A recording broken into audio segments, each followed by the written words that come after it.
Genesis 32:24 to 32. Okay? Let me read it in NASB.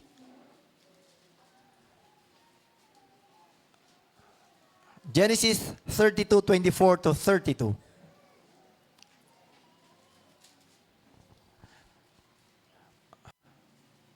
Then Jacob was left alone, and a man wrestled with him until daybreak. When the man saw that he had not prevailed against him, he touched the socket of Jacob's hip, and the socket of Jacob's hip was dislocated while he wrestled with him. Then he said, "Let me go, for the dawn is breaking." But he said, "I will not let you go unless you bless me." So he said to him, "What is your name?" And he said, "Jacob." Then he said, "Your name shall no longer be Jacob, but Israel, for you have contended with God and with men and have prevailed." And Jacob asked him and said, "Please tell me your name." But he said, "Why is it that you ask my name?" And he blessed him there. 30. So Jacob named the place Peniel, for he said, "I have seen God face to face, yet my life has been spared." 31. Now the sun rose upon him just as he crossed over Penuel, and he was limping on his hip. Therefore to this day the son of Israel does not eat the tendon of the hip, which is on the socket of the hip, because he touched the socket of Jacob's hip in the tendon of the hip. Let us pray. To you, Panginoon, kami nagpapasalamat, O Diyos, sa iyong kabutihan, kagandahang loob, aking dalangin ng pagpapala mo sa iyong mga salita. Ito ay maunawaan ng bawat isa, O Diyos. Gamitin mong iyong abang lingkod, O God, upang maging daluyan ng iyong pagpapala. Ikaw nakakaalam ng kanilang pangailangan, kaya mo'y pagkatiwala ko sa iyo ang gabing ito sa pangalan ng Panginoon Jesucristo. Amen. Tayo makakaupo na? Okay, so ang bawat isa ba ay handa na makinig ng salita ng Diyos? Okay. So, actually, I have been spending time thinking about this subject. Kino-contemplate ko siya this past few sermons kasi ng ating mga kapatid. If I'm not mistaken, the last time Brother Arnel preached about carrying God's promises, I guess. Tama ba yung title ko? How many of you remember that? Have you remembered that? Carrying God's promises. And then, Brother Ramon, he preached about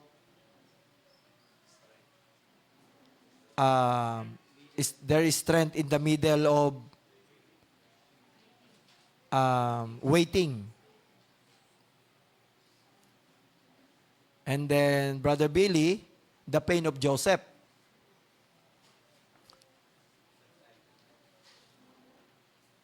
So, makikita nyo yung connection ng mga pangaral. It's all about, ano? About suffering, trials, problems, struggles. So,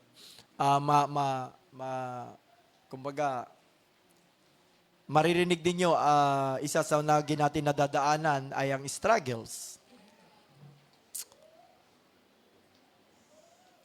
Pero ang pinaka-point nga ay suffering. Sabi ko nga sa kanila, biniro ko ay, wag muna kayong mangaral ng suffering. Just kidding, of course, pag may inspiration naman. Pero maganda kung sabi ko ay iba. Pero kayo na, habang nagko-contemplate ako, natatawa ako kasi dinala ako sa struggles. Sabi ko, kala ko tapos na to. Si Brother Riel pa naman, balak mangaral ng suffering din. Pero dito ako sa struggles na nakot. At merong bagong kaisipan na nilagay sa akin ng Panginoon. And I pray maging pagpapala ito sa inyo. I don't know kung ito ay bago sa inyo. Pero yung salitang struggle, sigurado ako hindi bago. Diba? So when we talk about struggles, what comes out in your mind? Ano ibig sabihin ng struggles? Ano?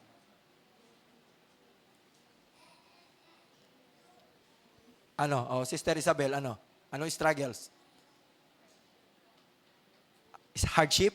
In English mo rin, no? Ano Tagalog? Pagsubok? Ano Tagalog yung struggles? Paghihirap?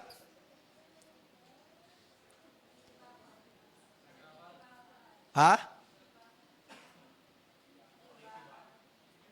Di ba pag sinasabi natin may mga struggles tayo, ang pumapasok sa isip natin, pagsubok, paghihirap. Tama ba? Tama ba? Yun lagi pumapasok sa atin. Pag may mga struggles tayo, para may mga pagsubok, merong paghihirap. Pero alam nyo ba ang struggle ay hindi ganun. Kaya nga pag nag-uusap tayo about suffering, mga problema, lagi natin nadadaanan ng struggles eh. But tonight, gusto kong pag-aralan natin itong struggle. Magtataka kayo sa talata na ginamit ko, but we will see. Tulungan tayo ng Panginoon. Pero isang bagay na gusto kong bigyan ng pansin sa gabing ito, of all the names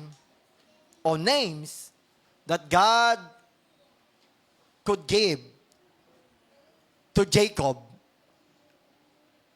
bakit Israel?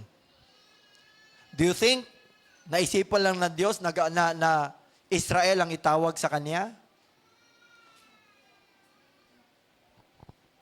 Bakit Israel? And we know that God always had a reason every time na meron siyang mga pagpapasyang gagawin. So tonight, let me preach about this subject, our struggles with God. The Lord bless His words. So gusto kong bigyan natin, pag-aralan natin itong sa tinatawag na struggles. Ulitin ko, pag sinabi natin struggles, ang pinaka-common na idea natin ay mga pagsubok o mga paghihirap. Tama ba? Are you with me? Tama ba? Pero alam niyo ba sa dictionary, ang salitang struggles, ang meaning nito is make forceful or violent efforts to get free of restraint or constriction. So, ibig sabihin ng tinatawag na struggles ay gusto mong makawala doon sa pagkaka-restrain sa'yo. Nag-i-struggle. Yun ang ibig sabihin nito. So, para kang tinalian at nag-i-struggle ka para makawala. To make force para makawala ka. Are you following? Andiyan ba kayo? Okay. Ang isang meaning ng struggle, sa dictionary, to make strenuous or forceful efforts in the face of difficulties or opposition. So, ang isang meaning ng struggle ay sa panahon ng kahirapan, ikaw ay, kumbaga, makikibaka para makawala laban sa opposition, kaaway, o sa panahon ng kahirapan. Okay? At ang isa pang meaning, to experience difficulty and make a very great effort in order to do something. So pag sinabi nating struggles, nakakaranas ka ng paghihirap at meron kang effort para makagawa o makawala. Makapumiglas, parang ganyan. So yan yung idea ng dictionary about struggles. So ang struggles ay hindi pala kahirapan. Ang struggles ay hindi pagsubok, kundi ito yung bagay na ginagawa mo sa lakas mo para makawala sa panahon na may pinagdadaanan ka. Sister Marlene, nasusundan? Ha? Okay. So, sa Biblia, tingnan naman natin ang meaning sa Biblia ng struggles. Yun ay sa dictionary, ha? Puntahan natin sa Biblia kung saan ginamit ang salitang struggle. Colossians chapter 2 verse 1 sa NASB 1995. May taon pa ito, ano? Ayan. For I want you to know how great a struggle I have in your behalf, and for those who are at Laodicea, and for all those who have not personally seen my face. So diyan ay ginamit yung salitang struggle. Na kung saan sa Tagalog, anong salin sa Tagalog? Tatlo yung version natin dyan. Pagpipilit. O yan. Sa ibang salin, pagsisikap. So napansin ninyo, ang struggle o struggle sa Bisaya ay hindi pagsubok, hindi kahirapan. Pag sinabing struggle, ito yung pagpipilit mo o pagsisikap mo. Make sense? Nasusundan? Nasusundan ba? Okay. So, ang Greek version, ang Greek nito ay agon. Diyan kinuha yung salitang English na agonize. Agon. Ibig sabihin ng agon, yung agony, di ba? Diyan kinuha yung salitang agony. Pero ang Greek na agon, ang ibig sabihin ng agony ay extreme mental or physical suffering. Yung agony. Okay? Pero yung salitang agon, it is connected doon sa pinag-uusapan nating conflict or victory. Talking about sa Olympic Games, sa unang panahon ng Greek, may Olympic Games na kasi noong unang panahon eh. So, pag sinabi nating agon, kinoconnect nila ito sa isang laro na kung saan kayo ay nagpapaligsahan kung sino ang magi-strive, sino ang mas superior. So, ikaw ay nagpupumilit na ikaw yung manalo.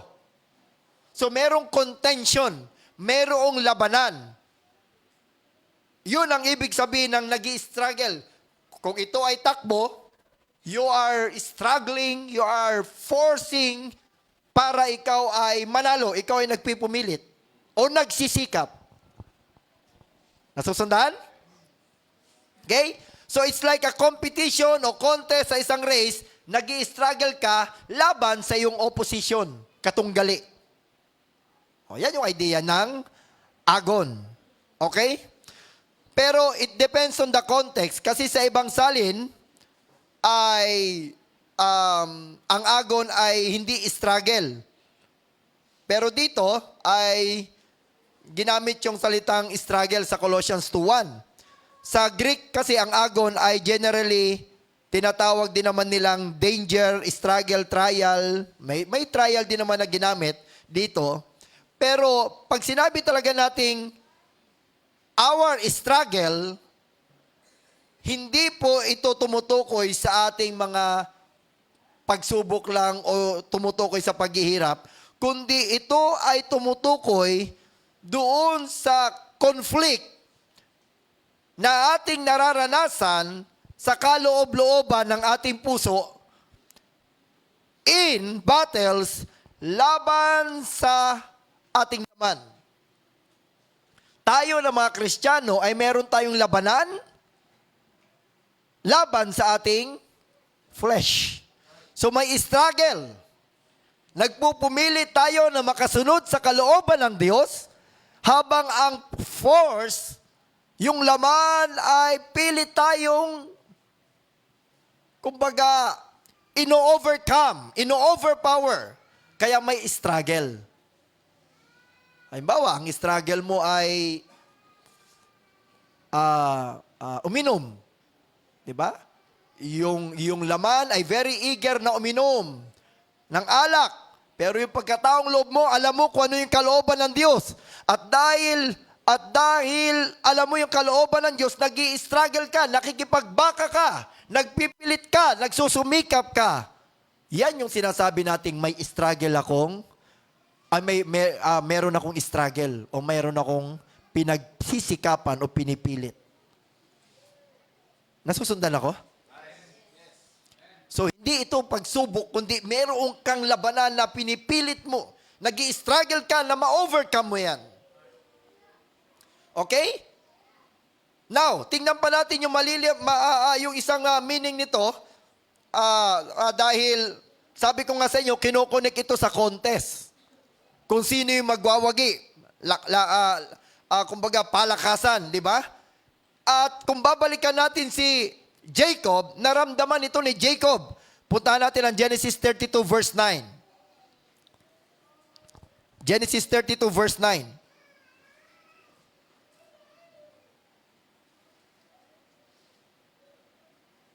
Actually, ayan. Then Jacob said, God, my father Abraham, and God of my father Isaac.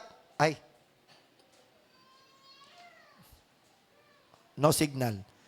Actually, yung salitang agon, ang gamit nito ay opposition, struggle. Hindi ko nalista yung mga talata eh. Pero iba-iba yun ng meaning. So, yung salitang agon ay depende sa context. Okay? Sa ibang talata, ginamit yun as competition, race, struggle, opposition. So, kung kayo ay mahilig mag-aral ng Greek, mababasa nyo sa ibang talata, ginamit yung opposition na salita. Pero ang word nun ay agon din. That is why ang Greek to English, iba-ibang meaning. Kaya nga kapag tayo nag-aaral ng Greek, hindi tayo nakadepende sa word, kundi sa context. Kasi nagbabago ang meaning sa context. Nagigets nyo? Pero dito sa Colossians 2:1, struggle talaga ang ginamit dito. Ayop, nasusundan ninyo. Now, sabi dito sa verse 9, Then Jacob said, God of my father Abraham and God of my father Isaac, Lord who said to me, Return to your country and to your relatives, and I will make you prosper. May salita ang Diyos. Bumalik ka doon sa bansa. Di ba tumakas si Jacob kasi papatayin siya ni Laban. Bumalik ka kasi pagpapalain kita. Bakit? Dahil may pangako si Abraham, ang Diyos kay Abraham at kay Israel, kay Isaac, at kailangan niyang tuparin ito kay Jacob. That is why pinababalik siya kasi sabi ko nga sa inyo, hindi ka pagpapalain sa lugar na hindi ka doon dinala ng Panginoon. Ulitin ko, ang pagpapala ng Diyos ay nasa tamang lugar. That is why mahalaga ito na maunawaan natin. Iyan ay utos ng Diyos. Punta kayo sa Kanaan and I will prosper you. Pagpapalain ko kayo. Pero pag hindi tayo sumunod, gagawa tayo sa ibang lugar, well, I would say, pwede kang gumanda ang buhay mo, pero hindi yan ang sinasabi rito. Sabi ng Panginoon, bumalik ka, because I will prosper you. Nasusundan. Verse 10. I am unworthy of all the favor and all the faithfulness which you have shown to your servant. For with only my staff I crossed this Jordan, and now I have become 2 companies. Nung siya ay tumawid doon sa Jordan, ang daladala niya lang daw is staff. Ngayon, pinagpala mo na ako, meron na akong 2 companies. At sabi niya, unworthy ako sa lahat ng mga favor na yan. Wala siyang, of course, alam naman niya, mula kay Abraham yan. Pero siyempre, iniisip niya, hindi siya karapat-dapat. Bakit? Alam naman natin kung anong ginawa niya. Nandaya siya. I am unworthy, Panginoon. Verse 11. Save me, please. Ayan na yung struggle niya. Save me, please, from the hands of my brother, from the hand of Esau, for I fear him that he will come and attack me and the mothers with the children. So dito, mapapansin niyo mga kapatid, ang struggle niya, ang labanan niya ay yung kanyang kapatid. Natatakot siya, baka siya patayin. That is why nag-pray siya. Okay? Ano sabi sa verse 12? Yung sinabi pa niya. Sabi niya sa verse 12, For you said, I will assuredly make you prosper and make your descendants as the sand of the sea, which is too great to be counted. So para baga nagpe-pray si Jacob, Panginoon, sabi mo, pagpapalain mo ako. Ngayon, pinapauwi mo ako. Manganganib ang buhay ko kay Esau. Iligtas mo ako. Nag-i-struggle siya kung susunod siya. Yan yung idea dyan. Okay? Ephesians chapter 6, verse 12. Bago yan. Tuloy natin. So, ang ibig sabihin, si Jacob ay nakaranas ng struggle sa laman.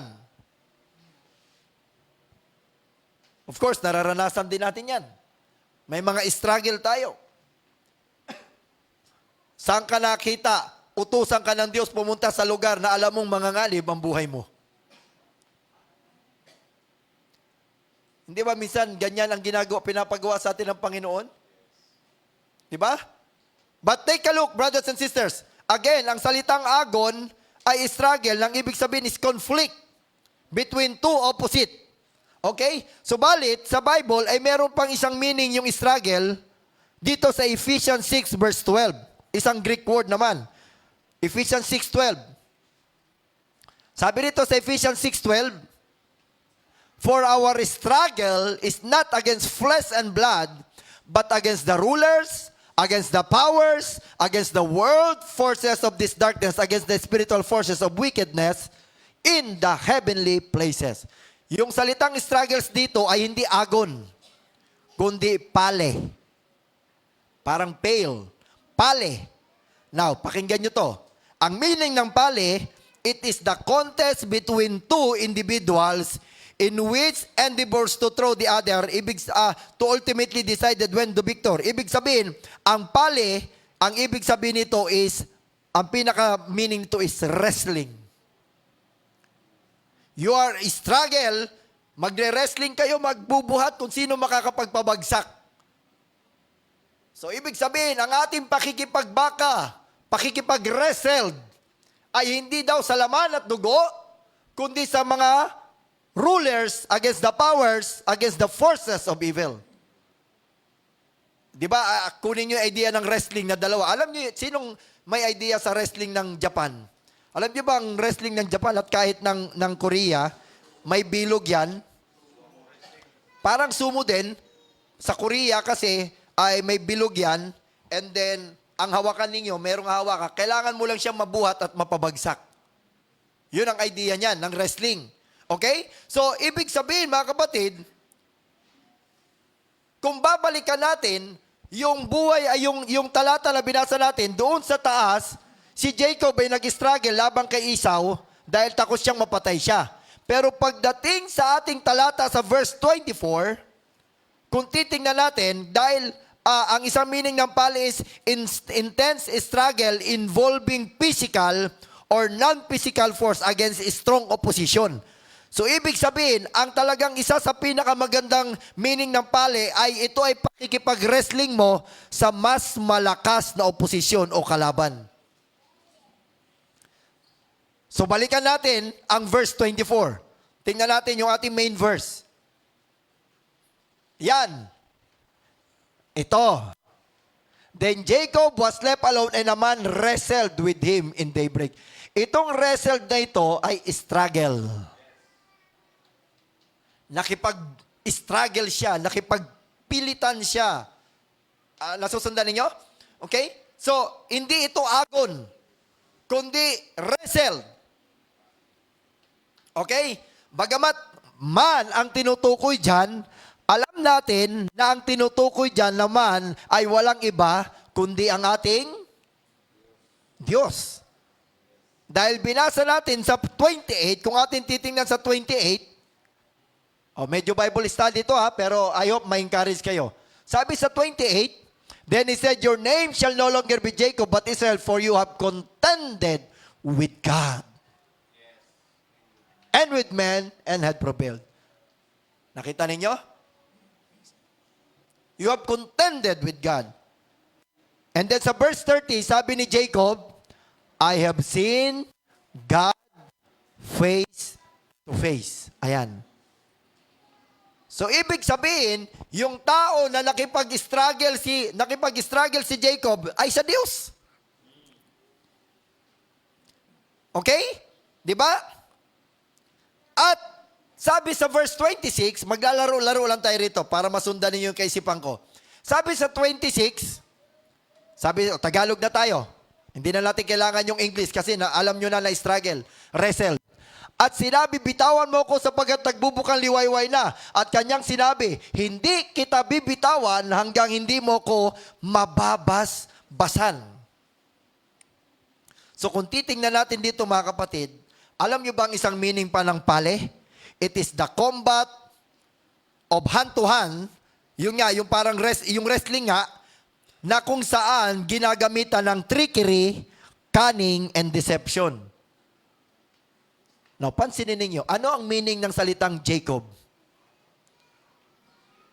Supplanter. Ano ibig sabihin ng supplanter? Mandaraya. Imagine mo, si Jacob gustong makipagbuno, gagamitan niya ng technique, trickery, yung kanyang kapambuno. Sa tingin mo, anong mangyari kung ang Diyos kalaban niya? Mananalo kaya siya?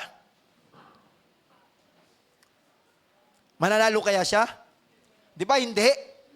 Kung kukunin natin yung idea nung wrestled na may kaling, may pandaraya, pero alam natin mga kapatid, na hindi naman ganun exactly yung nangyari dahil pagdating sa 27, sabi sa 27, at sinabi, bitawan mo, 27, at sinabi niya sa kanya, ano ang pangalan mo? At kanyang sinabi, Jacob. Sa tingin mo, kung ang kausap ni Jacob ay ang Diyos, kilala niya si Jacob? Hindi. Bakit tinatanong ang pangalan? Para malaman kung sino siya? Or ipinapakita lamang ng Diyos na ikaw, Jacob, kung sino ka talaga. Hindi kung ano ang pangalan mo, kundi kung sino ka talaga. Sino ba si Jacob? Cheater. Mandaraya. So hindi nagtatanong ang Diyos kung ano talaga ang pangalan ni Jacob dahil hindi niya kilala, kundi gustong ipakita ng Panginoon, ikaw ay mandaraya. Pero this time, sabi niya, sa 28, sabi niya, at sinabi niya, hindi na tatawaging Jacob ang iyong pangalan. So imagine ninyo mga kapatid, matagal na nakakabit sa pangalan ni Jacob ang pandaraya. Supplanter. And now, pagdating doon sa taas, sa verse, doon sa binasa natin kanina, kumbaga, nag-pray si Jacob nga kung ako ay pagpapalain mo, di ba binasa natin, sana ay hindi ako mamatay sa kamay ng aking kapatid sa verse 9 hanggang 12. Di ba? So, ibig sabihin, nag-pray si Jacob, pero mapapansin mo, bakit siya nakipambuno dito hanggat hindi nakukuha ang blessing? In short, after mag-pray ni Jacob, nag-i-struggle pa rin siya. Nasusundan? Sino sa inyo rito nakaranas, nag-pray sa Panginoon, pero pagkatapos mag-pray, nag-i-struggle pa rin? Naranasan nyo ba yan? Nag-pray na kayo sa Panginoon, pero nag-i-struggle pa rin kayo. Ayan si Jacob. Bakit? Kasi kung mapapansin ninyo mga kapatid, it seems nothing changed.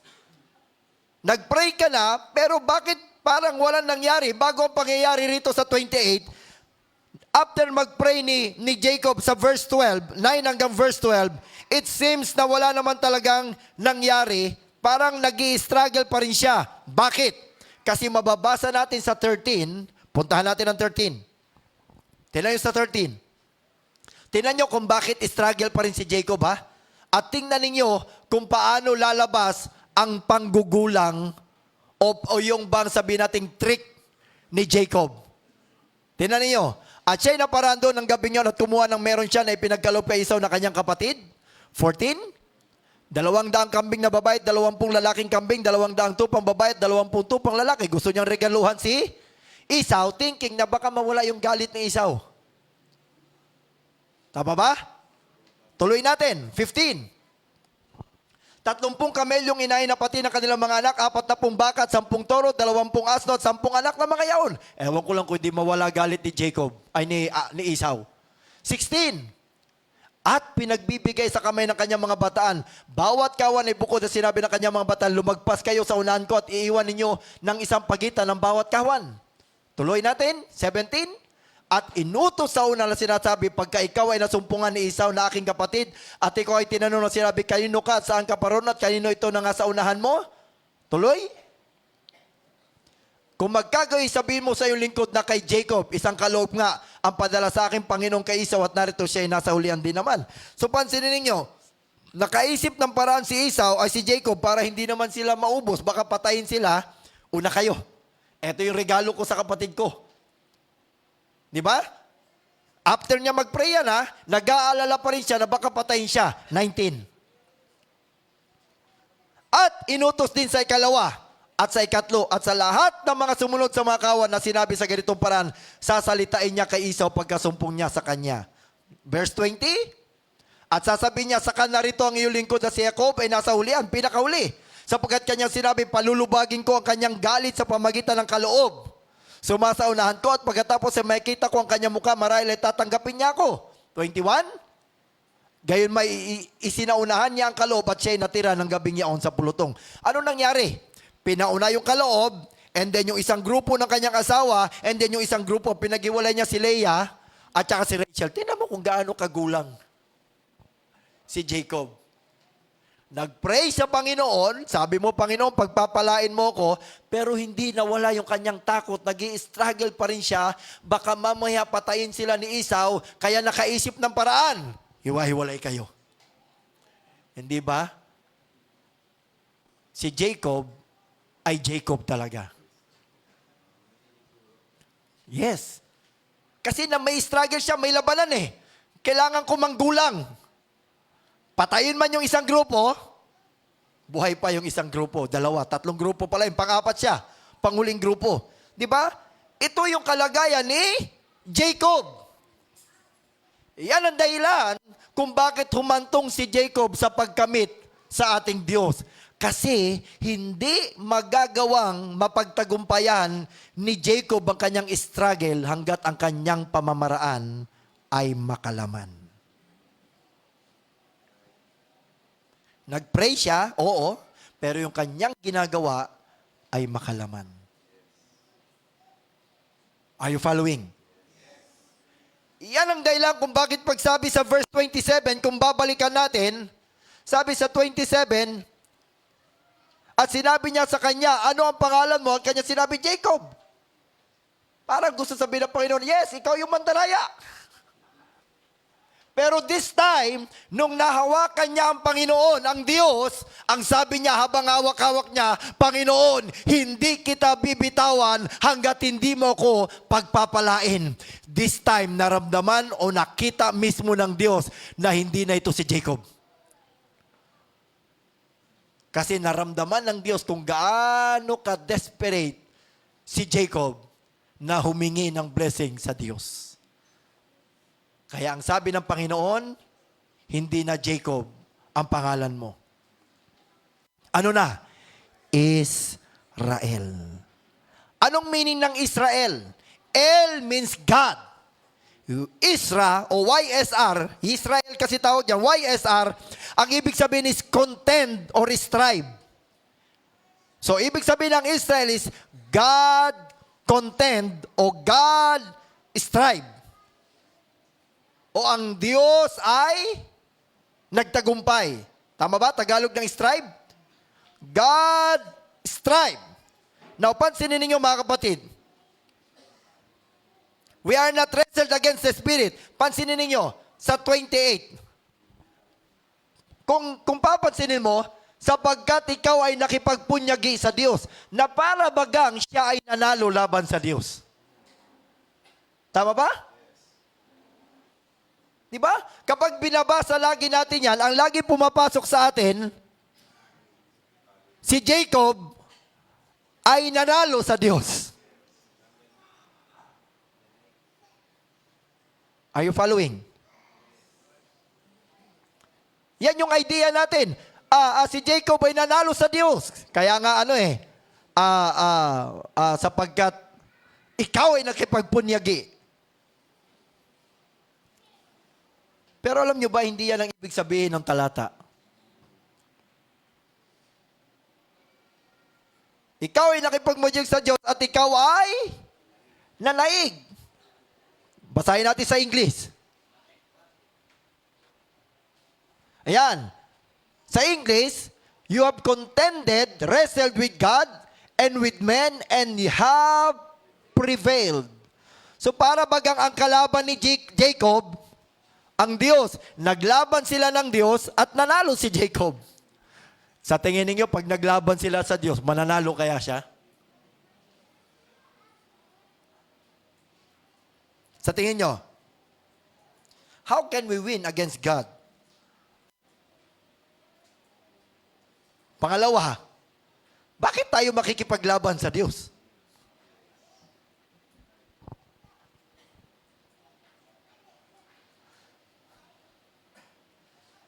Kung mapapansin ninyo, si Jacob ay humihingi ng blessing dito sa ating Panginoon. Hindi kita bibitawan, Panginoon, hanggat hindi mo ako pinagpapala. And what is your name? Now, tandaan ninyo, ang pangalan ay may malaking kinalaman sa kanilang karakter o sa kanilang nature. Mahalaga ang pangalan. I am Jacob, yung hill grabber, yung pinanganak nakahawak sa sakong ng aking kapatid. Kumbaga, kino-confess niya, kung papalitan natin, sabi ng Diyos, anong pangalan mo? Ako si Jacob na mandaraya. O ako yung mandaraya. Ako yung nakahawak sa sakong. Yun ang ibig sabihin niyan eh. So para bagang nung tinanong ng Diyos, yung nakikipagpunyagi, yung nakikipag-struggle, na ayaw bitaw, Panginoon, hindi kita bibitawan hanggat hindi mo ako pinagpapala. Ano ka ba? Kumbaga, ako yung magnanakaw. Ako yung lasinggero. Yan yung gustong ipakita ng kaisipan. Na para bagang, Panginoon, hindi ako karapat-dapat. Pero gusto kong hingi ng blessing sa'yo. Yun ang ipinapakita. So hindi niya hinawakan ng Diyos dahil nakikipagbaka siya sa Diyos. Kasi ang struggle is labanan sa opposing. Ano yan? Kapag ikaw ay nakipaglaban sa Diyos, you will not win against God. Di ba? Instead, ang idea ng Israel is God fight, God strive, God contend. Nang ibig sabihin nito mga kapatid, simple lang. Nang Israel ay most likely, the meaning of Israel is God will strive o God will contend. Nang ibig sabihin is, ini-emphasize ng Diyos na ang Israel, talking about future Israel, hindi lang kay Jacob, ibig sabihin, ang blessing ay binibigay. Okay, ikaw Jacob, o ikaw ay magiging Israel ngayon. Ang ibig sabihin nito, ikaw Israel, magi-struggle ka, pero ang Diyos, ako na Diyos, ay magpupunyagi. Nagigets yung ibig sabihin?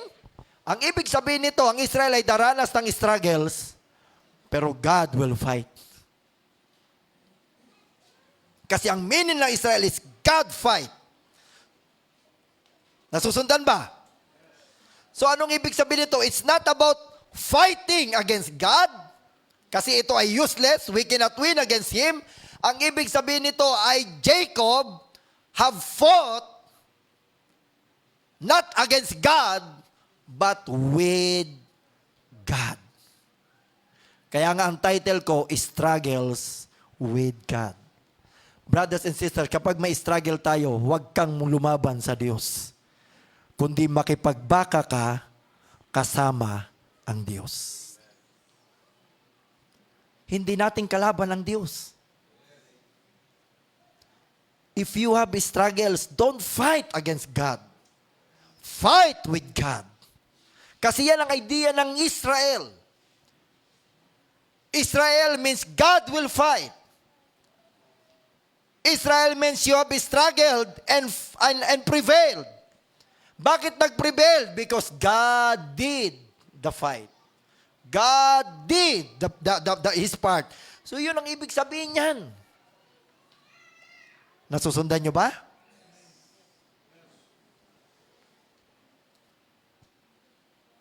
So anong ibig sabihin nito? Ang ibig sabihin ng Israel, it is not about what Jacob did, kasi nanalo siya. It is about what God did. Wala namang nagawa si Jacob eh. Yung sinabi ng Bible na have prevailed, hindi naman ito imagine mo, ang ibig sabihin ng wrestling ay mananalo kalaban sa mas malakas na opponent mo. Mananalo ka ba sa Diyos? Ang ibig sabihin nito nagpunyagi or nanaig, ang ibig sabihin nito ay hindi yung lumaban ka sa Diyos. No, it's not that. Kaya nga kung titingnan natin mga kapatid, si Jacob sa kanyang buong buhay ay nag-enjoy siya sa blessing ng ating Panginoon, and then one day pinapauwi siya. Eh hindi ba ganyan tayo minsan? Alam nyo ba minsan mga kapatid, pag sinubukan nating lumaban sa Diyos, you will not win against God. You will not, it's a losing battle. Hindi ka pa nagsisimula, talo ka na.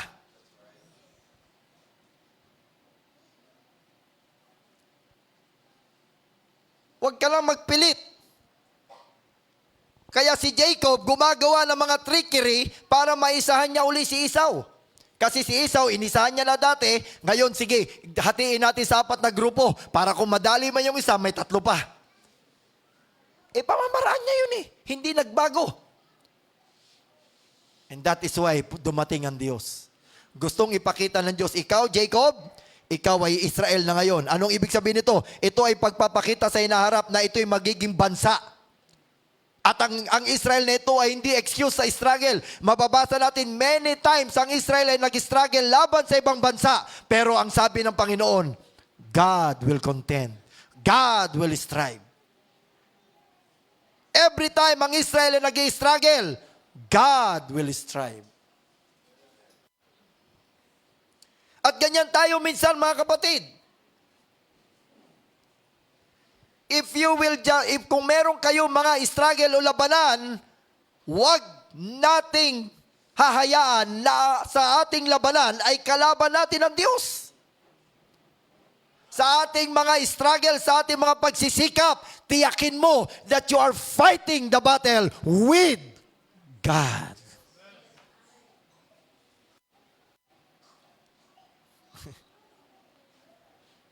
Kasi pag lumabang ka sa Diyos, talo ka pag lumabang ka sa Diyos. And that is why, ang ibig sabihin nito mga kapatid, the meaning behind this Israel name na struggles, na Israel, ibig sabihin nito, makakaranas sa struggle. And now, pansinin niyo mga kapatid, tayo ay kagaya ng Israel. Meron tayong mga struggles. As a Christians, we have struggles. It is already given. May labanan, may force. Binasa natin, we are fighting against the forces of, basahin nga natin Ephesians 6:12 ulit sa Tagalog naman. Tingnan niyo. At ikaw ay Ephesians 6:12. Tagalog. Sapagkat ang ating pakikibaka, pansinin ninyo, dito, ginamit ang struggle pero hindi sa Diyos. Pakikibaka ay hindi laban sa laman at dugo, kundi laban sa pamunuan, laban sa mga kapangyarihan, laban sa mga namamahala ng kadilimang ito sa sanlibutan, laban sa ukol na espiritu ng kasamaan, sa mga dakong kaitestasan. Tiyakin ninyo na kapag nakakaranas ka ng struggle, wrestle ng pakikipagbaka, ang kalaban mo ay ito, hindi ang Diyos. Dahil hindi mo mapagtatagumpayan ang paglabanan mo kapag ang kaaway mo ay ang Diyos. Now, anong ibig ko sabihin nito mga kapatid? Ang meaning sa likod ng Israel ay ang Diyos ang makikibaka. God fight. God will strive. God will contend. Hindi si Jacob ang nanaig, ang Diyos ang mananaig. So para bagang ipinapakita, here's God, ako ang mananaig, Jacob nag-i-struggle, ang Israel ay mag-i-struggle, ako ang Diyos na mananaig. Dalhin natin sa ating kalagayan. Hindi ang Diyos ang nag-i-struggle. Ang nag-i-struggle ay ang mga mananampalataya. Tama ba? And that is why may nauna ng paalala ang Diyos, I will strive. God will contend. God is with you. That is why kung titingnan nyo mga kapatid, ang struggle na ito, di ba? Dali natin sa ating kalagayan, struggle tayo. Mayroon tayong wrestling na nararanasan. Mayroon tayong labanan na nararanasan. Pero hindi struggle against God. Struggle with God. I-pause ko saglit, mga kapatid. Listen to me. Sino sa inyo rito may mga struggles? May struggles ba tayo? Walang sino man sa atin dito walang struggle.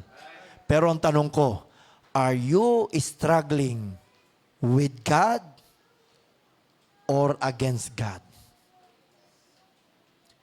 Kapag pinipilit mo yung mga bagay na gusto mo, will, pinangaralan natin nakaraan, your struggles is against God. Pagod na ako sa buhay ko. Ang daming problema, ang dami kong iniisip, ang dami kong mga kailangang tugunan. Nakakapagod na. Pag yan ay ginawa mo sa sarili mo, yung struggle mo ay laban sa Diyos. Pero merong isang struggle na pangako ng Diyos, I will be with you. At ito yung struggle na gustong ipakita ng Diyos kay Jacob.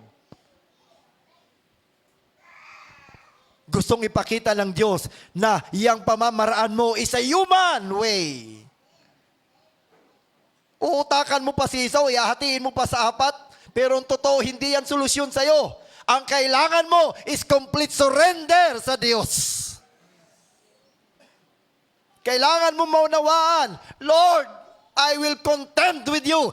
I will hold you. I will not let you go unless you will bless me. Sino ka ba? Ako yung taong sarili ko ang gustong nasusunod. Sino ka ba? Ako yung taong negative mag-isip. Sino ka ba? Ako yung taong disobedience pagdating sa salita mo. Sino ka ba? Ako yung taong maraming mga bisyo. Okay, mula ngayon. Hindi ba napakasarap kapag natanggap nyo ang blessing ng Diyos? Okay, mula ngayon. Now, tanungin ko kayo ngayon, mga kapatid. Sino na ba kayo ngayon? Kung meron dito mga struggles, sabihin nyo sa Diyos. Hindi kayo kalaban ng Diyos. Kakampi natin ang Diyos. Maraming mga Jacob sa panahon natin ngayon. Mga mandaraya. Imagine nyo, magkakapatid, ginugulangan ng kapatid. Hindi ba nakakalungkot yan kung magkakapatid tayo sa Panginoon, nagugulangan tayo? Naglalamangan tayo. Wala akong pinipinpoint. Ginagamit ko lang yung salita ng Jacob. And I hope walang mandaya dito sa kapatid. Walang manlamang sa kapatid. Walang nangaabuso sa kapatid. Kung meron man, hawakan natin ang Diyos ngayon. Sino ka? Ako po yung minsan nanlamang sa aking kapatid. Ako po yung minsang nanakit sa aking kapatid. Ibaba natin yan. At ito yung ibig sabihin nito. Hosea chapter 12, verse 2 hanggang 6. Alas 9 na pala. Okay, laktaw ko yung ilang mga bagay. Hindi, wag na yan. So, pag sinabi natin, wag na natin basahin yung Hosea, kapos ako sa oras. So, what does it mean to struggle with God? Ibig sabihin mga kapatid, may tension between sa atin. Alam natin sa ating panahon ngayon, may tension. Mayroong, ang ating struggle ngayon is against spirit of evil. Ano ba meron ngayon? May violence ngayon. Meron ngayong mga terrorism. Meron ngayong mga lawlessness. Bago lang ngayon, na pumutok ang balita. Di ba? May namaril sa Tacloban. At meron ditong nanaksak sa may Cavite. High school lang. So, ang violence ay nariyan and we are struggling.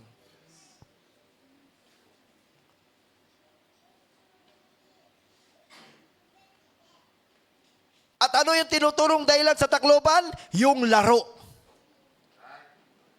Yung parang Roblox na laro. At na-inspired sila doon sa mga gumagawa ng violence sa ibang bansa. Imagine, brothers and sisters, even if we are Christians, ay nag-i-struggle tayo kasi ang nakapaligid sa atin ay puro kasamaan. Pero tiyakin ninyo na ang struggle ninyo ay hindi dahil sa gusto nyong gumaya sa kanila. Na dahil ang inspiration ninyo ay ang mga hip-hoppers. Na ang inspiration ninyo ay ang mga sikat na mga grupo na mga awit. Mga anime lovers. Kasi kung ganyan ang inyong struggle, na nagpipilit kayo na lumaban, nag-i-struggle, bumabaliktad, ang gusto nyong gawin ay ito, at ang kalaban nyo na yung Panginoon. Alam mo, gustong-gusto ko talaga ng shaggy na buhok. Kaya lang, bawal sa amin eh. Alam nyo, gustong-gusto ko talaga ng takong na ganyang kahaba. Kaya lang, bawal sa amin. Alam nyo, gustong-gusto ko talaga yung damit talaga na, kaya lang bawal sa amin. O sino na yung kalaban mo? Nag-i-struggle ka, pero ang kalaban mo na ang Diyos.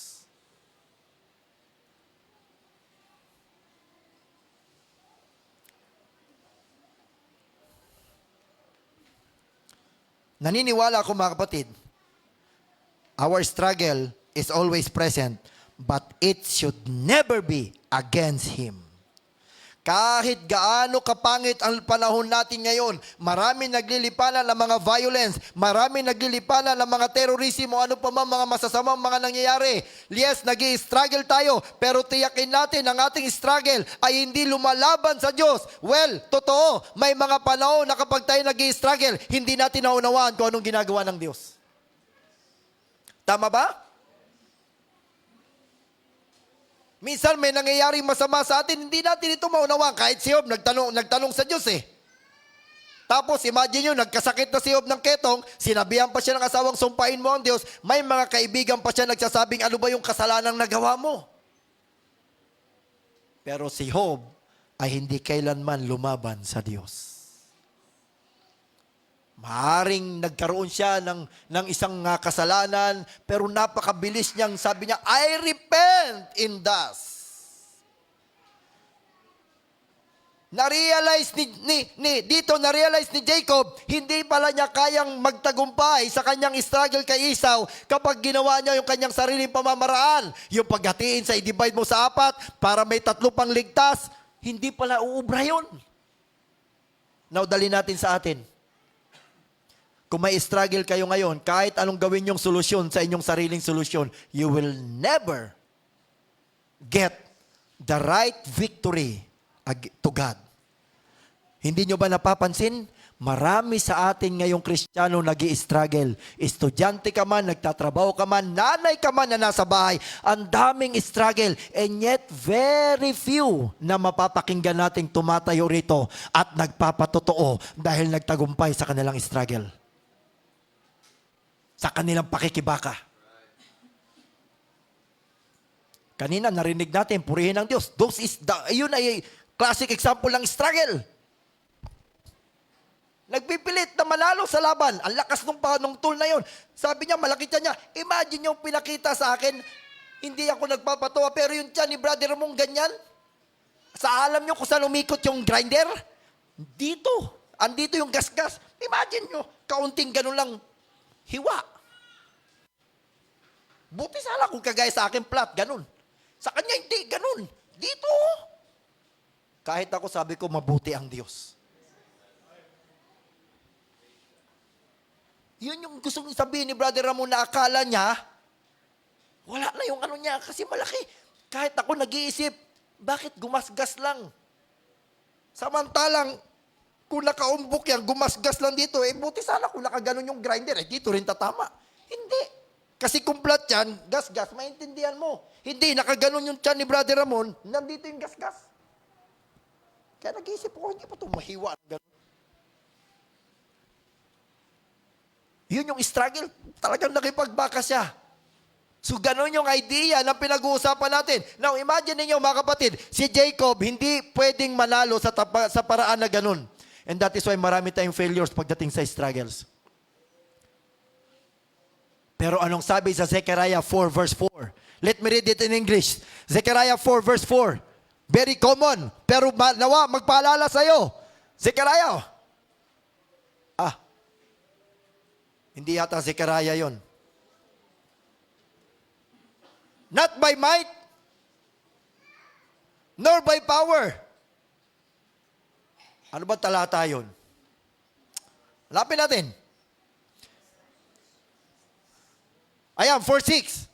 Then he said to me, this is the word of the Lord to Zerubbabel, saying, not by might, nor by power, but by the Spirit, says the Lord of armies. Tagalogin mo mga kapatid, sister, tingnan ninyo, ang ating pakikipagbaka, hindi sa pamamagitan ng ating kalakasan, ng ating kapangyarihan, kundi sa pamamagitan ng Espiritu ng Diyos.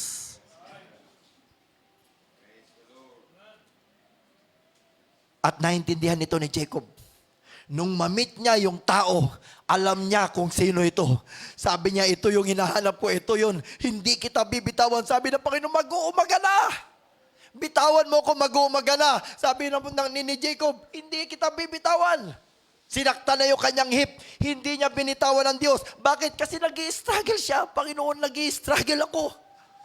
I will hold on to you. I will not fight against you. I will hold on to you. Kahit paanong mangyari, hindi kita bibitawan.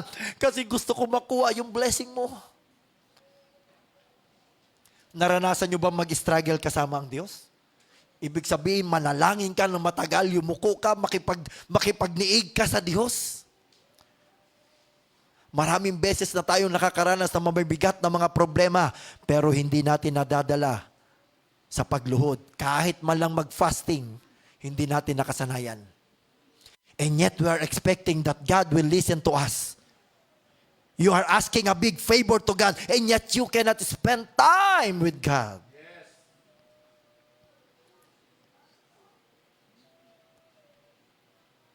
Samantalang sabi sa Bible, hindi sa aking lakas, hindi sa aking kapangyarihan.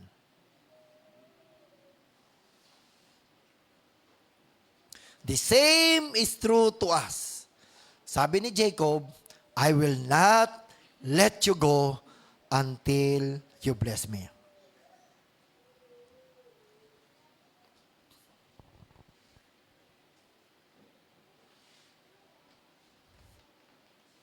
Meron akong tinanong na isang kapatiran.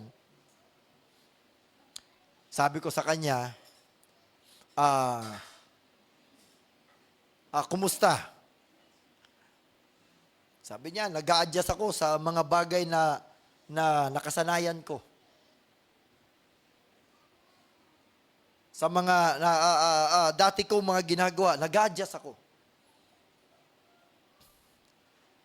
Pansinin ninyo mga kapatid, kapag ikaw ay meron nakasanayang ginagawa and then bigla mong hindi nagagawin, anong unang-unang mangyayari? Struggle. Tama ba? Struggle. Now, dalhin natin sa atin. Since meron tayong struggle, pakinggan nyo ito mga kapatid, ang ating struggle ay hindi ito parang joyless, na kailangan mo lang mag-endure. Sabi kasi ng salita ng Panginoon, huwag akong makipamatok sa hindi ko kauri. Gustong-gusto ko yung lalaki na to. Gustong-gusto ko yung babae na ito, kaya lang, hindi pwede, hindi mananampalataya. Siya talaga yung gusto ko. Okay, ang sabi, hindi ako makipamatok. Kailangan ko mag-endure, pero hindi ako masaya. Kasi hindi ko maligawan, hindi ako pwede magkagusto. Hindi ganun ang struggle. When we are struggling with God, nahihirapan ka, pero hindi ibig sabihin na hindi ka masaya. Si Jacob, nung nakikipag-struggle siya, ang inihingi niya ay blessing sa Diyos. Imposibleng hindi siya masaya. Pero kailangan niyang i-earn ito. Kailangan niyang isuko. Sino ka? I am Jacob. Isinusuko ko yung pagiging mandaraya ko. Handa niyo bang isuko kung sino kayo ngayon sa gabing ito?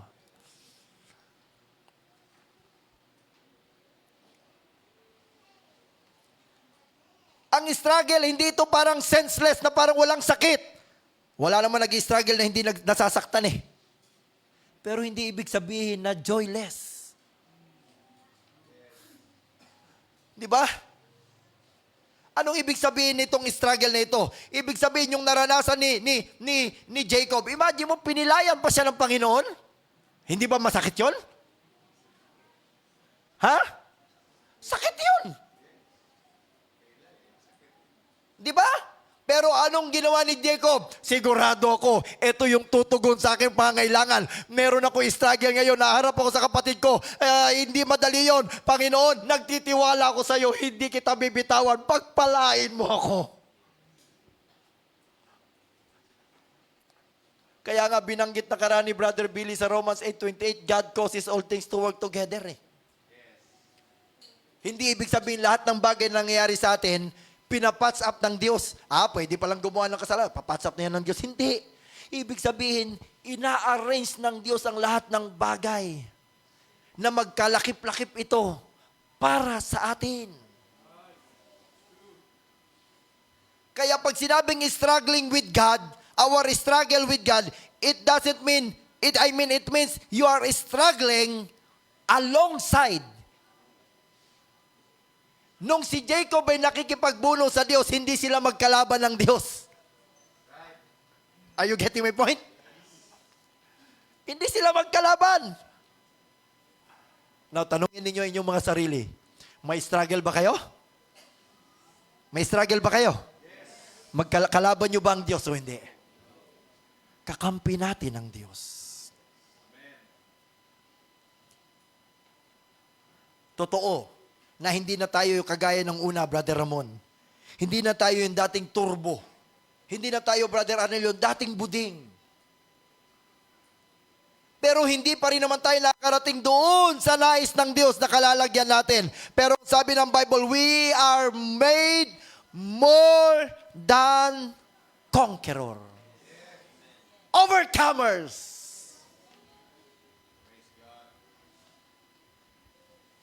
Anong ibig sabihin nito? Kailangan nating makipagbaka laban sa influence ng sanlibutan, laban sa kamatayan, laban sa kasalanan. Kailangan natin maintindihan sa tulong ng Diyos. Philippians 2:12-13. I'm closing. Philippians 2:12-13. Kaya nga mga minamahal ko, kung paano inyong laging pagsunod, na hindi lamang sa harapan ko, kundi bagkus pa ngayon ako'y wala, ay lubusin ninyo ang gawain ng inyong sariling pagkaligtas na may takot at panginginig. 13. Sapagkat Diyos ang gumagawa sa inyo, maging sa pagnalasa at sa paggawa, ayon sa kanyang mabuting kalooban. Alam nyo kung bakit nag-i-struggle tayo sa kalooban ng Diyos? Pakinggan nyo ako. Alam nyo kung bakit nag-i-struggle tayo sa kalooban ng Diyos? Kasi ginagawa natin ito sa ating sarili. Kaya tayo nag-i-struggle. Hindi ko magawa, Panginoon, yung gusto mo. Paano hindi ka nabasa ko, Panginoon, bawal makipamatok sa hindi kauri, bawal uminom ng alak. Panginoon, nabasa ko ito, ba't nag-i-struggle ako, hindi ko masunod? Kasi nga, ginagawa mo ito sa iyong sarili. Samantalang ang sabi ng Panginoon, ang Diyos ang gumagawa, siya din ang naglagay ng desire, at siya rin ang gagawa ayon sa Kanya. Ibig sabihin, magagawa mo lang ito kapag naunawaan mo to completely surrender to the will of God, siya ang gagawa. Kaya ang Israel means God will contend. God will fight. Ang Israel ay may struggle, but God will fight. Do you understand? Bawat isa sa atin na may struggle, we cannot win it. But with the help of God, mananalo tayo. Bakit? Kasi ang sabi ng Bible, sa isang talata, Hebrew 13 verse 5, anong sabi doon? Sa CSB. Gusto kong basahin ito sa CSB. Hebrew 13 verse 5. Keep your life free from the love of money. Be satisfied with what you have. Ano ba ang nasa atin ngayon? Si Kristo. Be satisfied with what you have, for He Himself has said, I will never leave you or abandon you. Alam nyo ba ang Diyos never nang iwan sa atin? Tayo ang nangiiwan sa Diyos. So sa aking pagtatapos, gusto ko maintindihan ninyo mga kapatid, kagaya tayo ni Jacob, nag-i-struggle tayo. Pero alam nyo anong maganda? Anong maganda mga kapatid? Pinapaalala sa atin sa gabing ito na ang Diyos ay handang magbigay ng blessing kung tayo ay hahawak sa gabing ito sa Panginoon at niig sa kaniya. We do the struggles with God, not against God. Gusto kong basahin uli ang 26. We are closing. Give me 10 minutes, tapos tayo. Tingnan nyo sa 26. Tagalog. Tingnan nyo sa 26. At sinabi na, bitawan mo ako sapagkat nagbubukang liwayway na. At kanyang sinabi, hindi kita bibitawan hanggat hindi mo ako mababasbasan. Kailangan natin maintindihan, mga kapatid, sa sama ng panahon ngayon, walang Kristiyanong hindi mag-i-struggle. Sa cellphone lang, struggle na yan eh. Alam nyo ba yung nangyaring violence sa Tacloban, ang number 1 dahilan nun ay laro sa cellphone, sa computer. And that is why I am always reminding you, everyone, especially parents, to please refrain your children to spend more time sa mga gadgets. Yes. And I am strongly against sa mga batang 3 years old, 4 years old, 5 years old, oras ang hawak sa gadget. Anong matututunan ng bata dyan?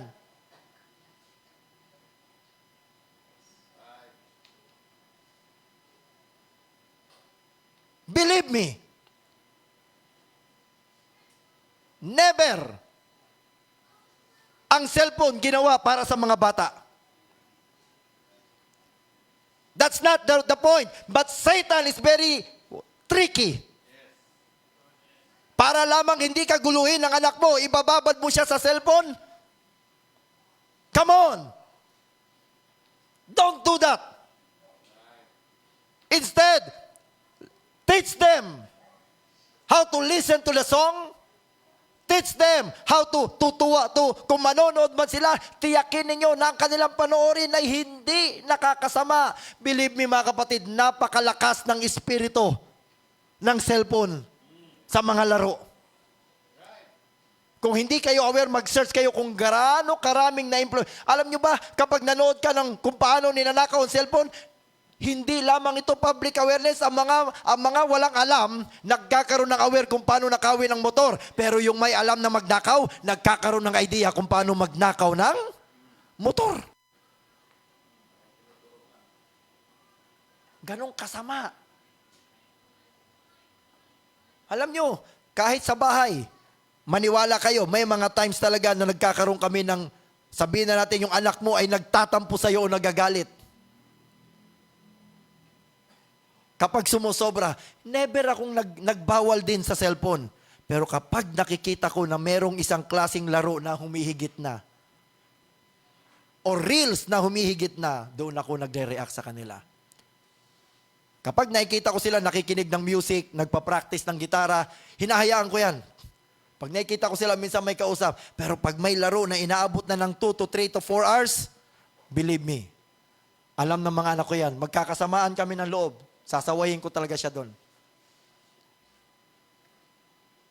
Kasi nga, hindi maganda. Struggle yun eh. Pansinin niyo, subukan ninyong bawalan ng anak nyo ng cellphone, mga 5 years old, 6 years old, 7 years old, 8 years old, 10 years old, 11, 12. Anong mararamdaman yan? Struggle. Pero ang problema ng kanilang struggle, against you. Hindi against the cellphone. Gaano kasarap pag sinabi ng anak mo, Daddy! Kunin mo na tong cellphone ko. Nag-i-struggle na ako. Ayaw kong mababad dyan. Baliktad. Subukan mong kunin ang cellphone. Masama ang loob sa'yo ng anak mo. Hindi ba may mali? Yes. Yung kanilang struggle is against you. Tama ba? Yes. Magtulungan tayo. Nawa ang maintindihan mo, nakikita mo yung anak mo, 10 years old, 11, 12, umiiyak na nanalangin. Anak, anong nangyari sa'yo? Daddy, hindi ko mabitawan yung cellphone, natitempa ko, tulungan mo ko. Gusto ko na itong bawalan, nabawasan. Hindi ba ang sarap? Yun yung struggle with God. O mga kabataan, sino sa inyo rito masama ang loob? Alam nyo ba, si Brother Haniel, Kinunan ko kahapon ng cellphone. Anong sabi niya sa akin? Daddy, salamat, kinuha mo sa akin yan. Kinuha ko yung cellphone. Salamat, Daddy. Kasi alam niya na may something doon sa nagawa niya. But it's not naman na parang bawal na. Ang ibig ko lang sabihin, pag may nakikita na tayong hindi tama, mga tatay, magtulungan tayo. Kala nyo ba kayo lang may struggle? Tingnan nyo mga anak ninyo, ang daming struggle niyan. Bata pa naman yan sila Aisha eh. Wala pa yung struggle. Diyan kayo nagkakamali. Bata pa man yan sila Daniel eh. Diyan kayo nagkakamali. Kahit mga bata yan, may struggle na yan. Bata pa yan sila Angeline. Sila Rafael, may struggle na yan. Kahit nga sila Noah, may struggle na yan. Pero ano ang struggle nila? Hindi kasama ang Panginoon. Dalangin ko, maintindihan ninyo mga kapatid kung gaano ito kahalaga. I'm closing. Verse 30. Tingnan ninyo. After ng struggle, sabi ng Panginoon, anong pangalan mo? Hindi na, Jacob ang tawag mo, tatawagin kitang Israel sapagkat ikaw ay nagpunyagi. At tinawag ni Jacob pangalan dako niya na Peniel sapagkat aniya nakita ko ang Diyos ng mukaan at naligtas ang aking buhay. Mas nanaisin ko pa. Listen. Kung may mga anak kayo nag-i-struggle sa school, mas nanaisin ko pang huminto sila ng pag-aaral kaysa hayaan ko silang mabarkada. Mas nanaisin ko pa yun kaysa mabarkada sila. I have seen God face to face. Verse 31. At ang sabi, sinikatan siya ng araw na siya nagdadasal sa pinyag siya na pilay. At hita niya, alam niyo kung gaano kaganda yan? Sinikatan siya ng araw nang siya'y nagdadaan sa Penuel at siya'y napilayan sa hita niya. Tingnan niyo sa 32. Kaya't hindi kumain na hindi, asa na yun? 30 ba yun? Ayan. Sapagkat aniya, nakita ko ang Diyos na mukha at naligtas ang aking buhay. Alam niyo kung gaano kaganda yan? Yung kanyang struggle with God, ano ang naging sukli nito? Naligtas ang kanyang buhay. Now, let me say this as we close, mga kapatid. Gusto kong maintindihan natin, na-meet ni Jacob ng face-to-face ang ating Diyos. Now, sa ating panahon ngayon, hindi natin nakikita ang Diyos ng mukhaan sa mukhaan, but we believe, nararamdaman natin ang presensya ng Diyos ay nandito sa ating kalagitnaan. So, anong ibig sabihin yan? Ibig sabihin, ang Diyos ay nagbibigay sa atin ng pag-asa sa kabila ng struggle ng bawat isa sa atin. Mga kapatid, anong sinabi? Si Jacob ay makikipag-meet kay Esau. Bago niya na-meet si Esau, nagtagumpay muna siya sa kanyang struggle. Now, listen. Meron tayong mga Esau sa ating panahon ngayon. Bago nawa natin sila ma-meet, sumuko muna tayo sa Panginoon. Hawakan natin siya ng mahigpit. Ipaalala mo, Panginoon, ako itong nabababad sa cellphone.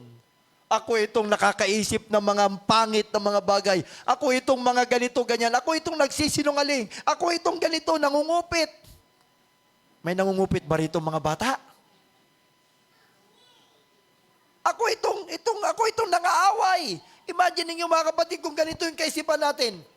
Hindi ba? Sasabi mo, Diyos, hindi kita bibitawan hanggat hindi mo ako pagpapalain.